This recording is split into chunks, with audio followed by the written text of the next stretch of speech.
Hello and welcome to SFDC Sessions. My name is Alisa, Carroll, and I'm editor-in-chief of Henry Magazine. We have just found our new home online, so please join us there at henrymag.com, where we are covering the latest in the San Francisco design industry and beyond.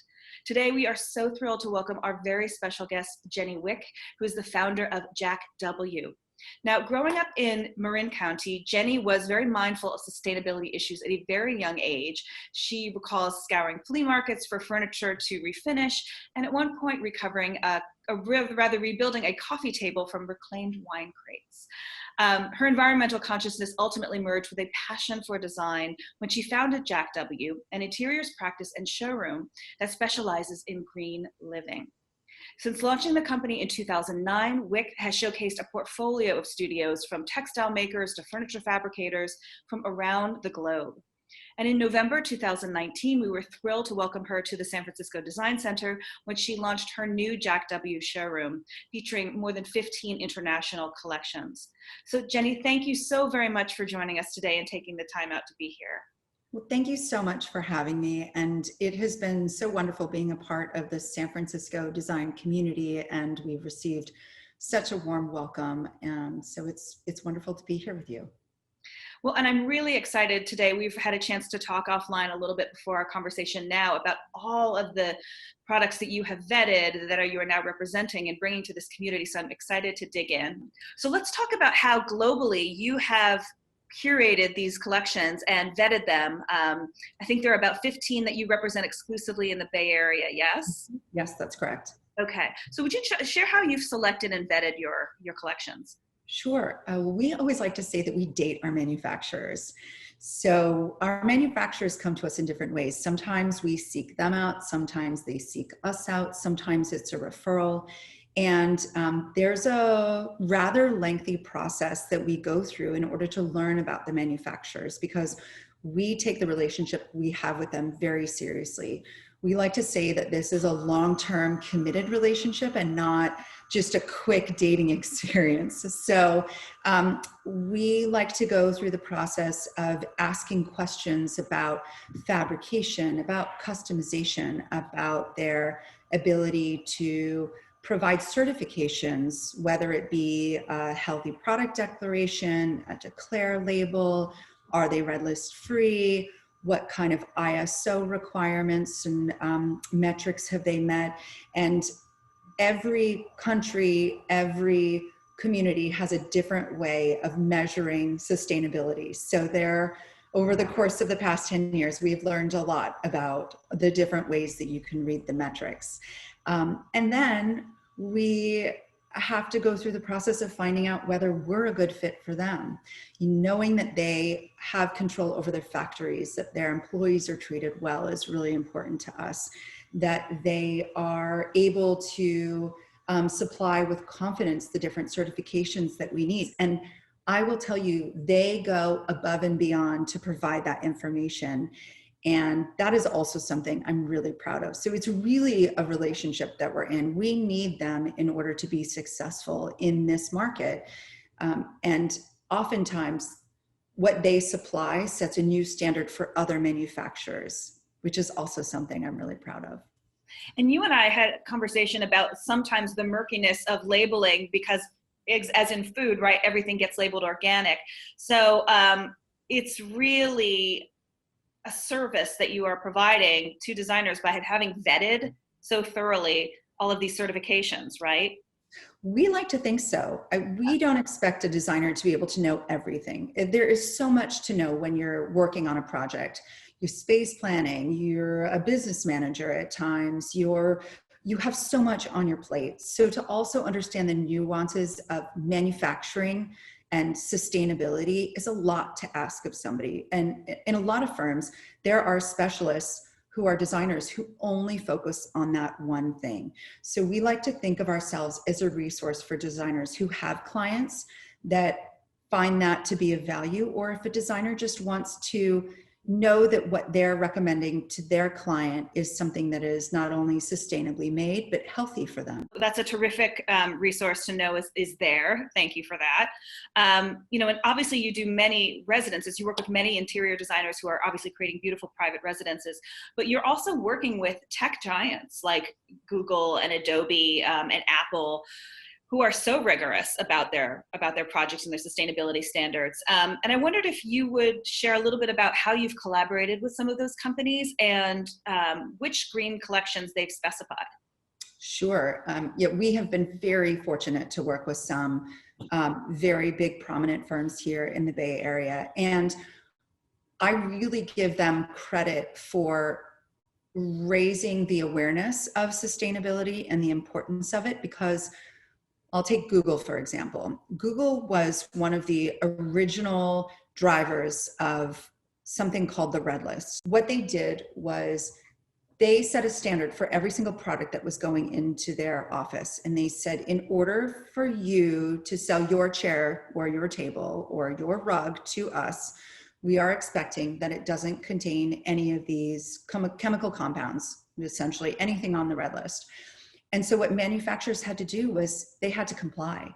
And it really forced manufacturers to identify down to a very specific degree what they were using in their production. And so Google has been a huge driver in improving the environmental and sustainability of the products that are coming into our market. With Google, they have specified almost every product from every collection we carry. I would say Google is one of our biggest and longest standing clients. And oftentimes designers will come to us with the Google project because they know that our specialty is sustainability and that we can meet the needs of the designers, because every designer knows the biggest heartbreak is to fall in love with a piece of furniture and then to specify it on a product and be so excited about it and then have it, you know, not go into the project for a reason. So in a lot of ways, we're preventing heartbreak. we're helping designers get through the muck and really quickly identify what they can specify with confidence. That's phenomenal. There was one line in particular, a rug collection, I think it's called Castall. Yes. You've worked with at Google and many other spaces. I just love their work. Would you tell us a little bit about that? Castall is one of our darlings. We've worked with Castall for the longest, about 12 years actually, pre-Jak W. Castall is 130 years old. It is a factory that is still in its original location in a small village about 45 minutes outside of Gothenburg called Kina. And Castall has been weaving and tufting rugs in this factory using only wool and linen as its two fibers. They can produce rugs at any size, any shape, in 165 different colors, many different patterns. They can customize it and tailor it to a client and deliver it in under 8 weeks. And they are always reliable. And I have never had an issue with a Castall rug ever. They are Green Guard certified. They don't use any bleaches in their in the processing of their linens and wools. And so the quality of the fiber that you get and the quality of the rug is so beautiful, but also so durable. One other question about Castall. You had told me about a collection that they have called Harvest. Yes. That I love the process of. Would you mind sharing that story? Yeah, I would love to. So Castall has a factory where they, when you order a Castall rug, what happens is they gather all of the yarns required to weave your rug, and they put them in these big, beautiful bins, and they'll write the name of the client on the front of the bin. So there'll be about 30 of these bins filled with colorful spools of yarn that will travel throughout the factory as this rug is being produced. It's essentially a dye lot for rugs. At the end of the production, there will always be yarn left over. And so what Castall was challenged with was, what do they do with this additional yarn? Because they are such a sustainable factory, they didn't want to waste it. So what they developed was a collection called Harvest. And Harvest is a bespoke rug, comes in 6 different colors. So you get to pick purple, pink, gray, black, neutrals and browns, yellows and greens and oranges. And this is your choice. And within that rug, the weaver will select the different spools of yarn and the colors and weave them in a bespoke way to create a unique rug that's just for you. So every single rug that comes out of production is yarn that was left over from another project, and it creates this beautiful ombre effect. But every single rug is really designed by the weaver. It's a beautiful process and has been very successful for them. I love the fact, don't you, that the weaver has the agency to go ahead and make the determination of how this rug or this collection is going to look. And one of the things that you and I were talking about too is, as part of sustainability, is labor and the ethical treatment of those who are working with you, right? And sometimes, because a production facility is far flung or there's not as much transparency, just for whatever reason, it's really difficult to vet it at that level. And so I really appreciate the fact that you have taken it upon yourself to visit all of these facilities and ensure that that's also a part of sustainability.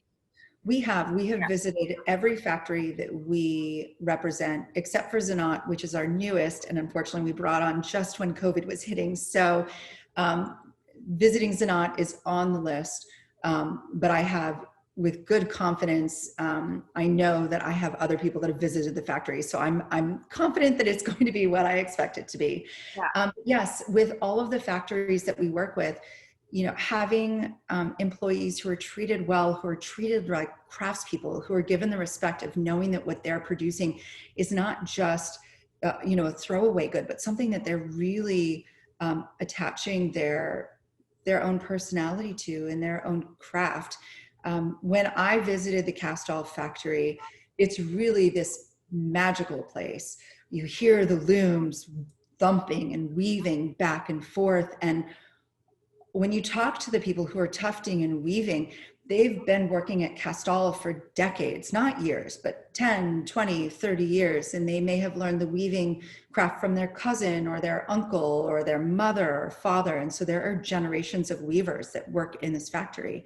And every day at 10 o'clock, you hear the bell and everybody stops to take their kita and they go have coffee together and they talk about the projects they're working on. And the number of times I will get photos from the Castall factory of a rug that we've designed that's in progress to show me how it's going or what they've done special about it. It's very unique. This is not just a factory. This is a place where people are crafting product. And there's a pride that you feel about it. They get very excited when they hear that somebody has specified this rug for this space, or they want to try and change a color and adjust it for their project. It's thrilling for them. They're very proud of it. And that's the same for all of our factories. They all specialize in something, whether it be wood or fibers. It might be yarn. In the case of Zanat, it's hand carving, but they have a specialty. And so the people that work there are really proud of their craft. I love the fact that you had phrased it once, there have to be loving details, caring details, right? Mm-hmm. And you can really feel that. And if you don't mind, can we talk a bit about Zanat, who's your newest collection, because their story is so fascinating. Yes. Yeah, please. I would be happy to. So Zanat is a fairly new company on the scene. It is about 7 years old. They're based in Bosnia. But the hand carving technique that Zanat uses to produce all of their furniture is very old. It's another craft that's been passed down for generations, more than 150 years they can trace this back. And Zanat itself has become UNESCO protected. And the reason is because that hand carving technique that they use is so special and so specific to this small village where they're located. They employ currently about 70 people in this small village in Bosnia, and they have just recently opened up a school where they teach this hand carving technique so that it will be passed down for generations. What I think is wonderful about Zanat is they recognized that the furniture that was being produced in this hand carving technique might not be of today, let's say. So they've started partnering with some contemporary designers like Monica Forster and Ilse Crawford, and they've taken this ancient technique and applied it to a very contemporary design. And people are just loving zanat. And they come in and you can see the texture and the wood and the details. It's unlike anything I've ever seen. Yeah, we had a chance to talk a little bit about it when we did the story about you and your work, and everyone can find that actually at henrymag.com. It's called Global Green, and you can learn more about Jenne and her work. There are some trays that I am now very covetous of. Not only do they make furniture, but they have these beautiful tabletop trays with the sort of the carved technique that they do. It's just beautiful. Can we talk about another kind of favorite collection, Libeco, which is Belgian linen? And if I may, one of the other wonderful aspects of this collection is we can have immediate satisfaction. So you not only have their larger bespoke things, but we can go in and get some fabulous linen napkins or a throw. So anyone who's feeling the need for immediate satisfaction one day at the design center can go in and do that. But please share more about them.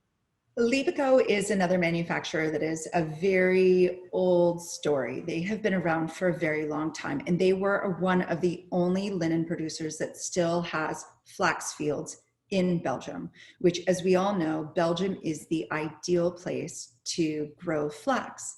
So Libeco is very special and unique in that one specific detail. But beyond that, they produce a very beautiful collection of ready-made bedding, hand towels, fautas, blankets, pillows. They only work with linen, and sometimes they weave in a little bit of wool. They are a zero carbon facility, carbon neutral. They have a beautiful, sustainable story. When you look at Libeco linen, it's so different from other linens because it hasn't been processed in a chemically induced way. So sometimes with linen, manufacturers will shortcut the retting, which is essentially what happens to the flax fiber, in order to create the really thin pieces of linen. So it's called retting. So people will fast track the retting process by using chemicals and bleaches. Libeco allows their flax, they cut it and they allow it to lay in the field for 3 to 6 months so it naturally rets. So what you end up with is this extremely durable, very strong linen fiber that just gets softer and softer over time and has a very subtle luminescence. When you look at it, it's shiny, and that's because that's the way linen is supposed to be. So it's very similar to if you bleach your hair, you know, it might end up being dull and start to break. So oftentimes people will ask us, well, linen is a delicate fiber. So do I want to use it on a sofa or on my window treatments or in a place or as a rug? They make beautiful rugs. And the answer is yes, it's one of the strongest fibers you can find as long as it's not chemically manipulated. So it's really important to consider where the fiber is coming from, not only for its longevity, because part of sustainability is not only buying something that's sustainably made, but caring for it and knowing that it will last for a long time, that you're not going to need to repurchase every single season because you've worn through it. So, you know, Libeco just gets softer and softer and softer with time. And as you mentioned, we have brought in a wonderful collection of ready-made bedding. Most of it is in stock. So if we don't have it in stock, we can usually get it from the factory in about a week. So if you have a client who wants some linen and they need it tomorrow, which we all know happens all the time, stop by and we'd be happy to help you. It's just a fantastic collection. It's beautiful. This has been such an incredible education today. I so appreciate your taking the time, and I hope maybe in the future you'll be giving a talk or maybe a little mini masterclass for the community. We're going to force you into that. I really appreciate just the interest in this because I think it's so important to care. You know, there's so many reasons that we should care about where our products are coming from. It's not only impacting the environment, but it's impacting our health. You know, it's the things that we live with on a daily basis. And I really appreciate that you wanted to take the time to listen to these stories because there are really some amazing manufacturers who are doing some wonderfully innovative things around sustainability that they do by choice because they also care so deeply. Yeah. And as you said at the top of our conversation, San Francisco's design community is of that mindset. So I can't wait for them to learn more about what you're doing. Online, they can see all of your collections at jak, JAK-W.com. And then you have this beautiful jewel box of a showroom at the Design Center. So thank you, Jenne. Look forward to talking to you again soon, and thank you for everything you're doing. Thank you so much, Alisa. Really, it was a pleasure, as always.